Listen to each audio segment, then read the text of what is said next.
Hello Commanders, Cmdr PLATER here, back with my exploration update. So, I got to Sagittarius A last time, and this time the long journey home started. Just going to start off doing the usual kind of glory shots, and got a nice, very nice looking little water world here to start off with. Also going to have some SRV driving around, which isn't something I normally do, but I figured that I should make the most of driving on an undiscovered planet and having a bit of a scoot around and see if I can find anything interesting. So the way the journey home began was coming across with a few high value planets and some systems. As you can see here, we've got an Earth-like planet. Thought it was well worth a flyby on my way home. I'm probably doing a much quicker journey back than I am on the way there, with less stopping on the way back. Definitely want to get back in to the bubble, make some credits, sell my exploration data. That's going to be quite interesting to see how that goes. Probably going to be selling that to the engineer Felicity Farseer, and obviously ranking up there very, very quickly, which should be quite nice. It'd be interesting to see exactly how much money I get for my exploration data after my initial kind of foray out into the galaxy, expecting it to only be maybe a month or so, or even a few weeks, and months down the line I'm still out here working my way back. Something worth thinking about as well, at all this time there's changes going on within the game galaxy all the time, so where people are discovering more and more alien objects, the unidentified artifacts, as well as barnacles, finding them nebulae. It's absolutely fascinating to see what could happen.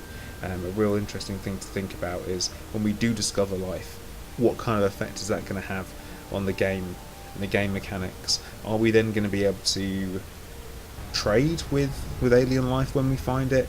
Are we going to be able to have alien ships? Are we going to be in combat with the aliens? Is it going to be purely diplomatic to start off with before we start opening fire? Based on our first reaction to when we found the barnacles, to be honest, I feel like people are probably going to pull triggers first and talk about diplomacy a little bit later on. So coming up in a minute, we're going to be having a look at my SRV driving. Really not that great at it, but definitely fun to drive around on planets with slightly lower gravity. And as I said, I think it'd be really nice to have a bit of a drive around on a planet that no one else has been to, just me.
Okay, so after that little joyride, it was time to head back up into the galaxy and get myself back home. It's always fun to try and stop off and do other things when you're exploring, otherwise it can get a little bit boring if all you're doing is dropping into one system, hitting your scanner, scanning some stuff, jumping straight onto the next one. Elite Dangerous is a beautiful game. You've got to take the time out to enjoy it, and have a land on the planet, have a drive around, and really get into it. Now with the SRV driving, I know it's something I'm going to need to get into, especially if I'm going to be looking for meta alloys for upgrades, but hopefully I won't have to do too much of that.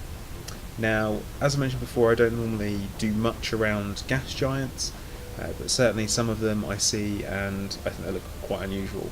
This, for example, is a gas giant that has water-based life, and so actually it's mainly water vapour condensed, and there'd be microbial life in there at certain altitudes and levels, which is really interesting to think about, because when we talk about finding life in the universe, this isn't something we typically tend to think about. We assume we're going to bump into your generic grey type alien that you see wandering around. Now, as everyone should know by now, I'm a massive fan of multi-sun or multi-star systems.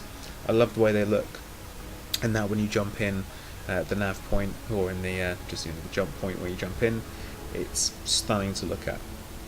Now, I've come across quite a few different types of water worlds throughout my travels, as I'm sure you guys have seen if you've been keeping track and keeping up with my video progress so far. Definitely some interesting stuff, and everything's always slightly different. It may look very similar to something you've seen before, but there's always something different out there. I've come across a few water worlds that are almost a real deep dark blue with brown clouds on them, a little bit of a break from your normal water type worlds like you see in this one here. Now the journey is continuing home. Obviously with the jump of Jack Station I was tempted to make the detour, but it would make my journey almost kind of start over again, so I decided to give it a miss this time, and who knows where they end up. It'll be interesting to see if they actually make it out there all the way to Beagle Point, which people have been talking about. My final planet to share with you guys today is just a nice little gas giant with rings, which I thought looked absolutely stunning. So once again guys, I want to thank you guys for watching. Remember, if you liked the video, like it, subscribe for more stuff coming soon. As I said, when I get back to the bubble, I'm going to be looking for guys to go out bounty hunting with, getting into some combat. And once again guys, thanks for watching.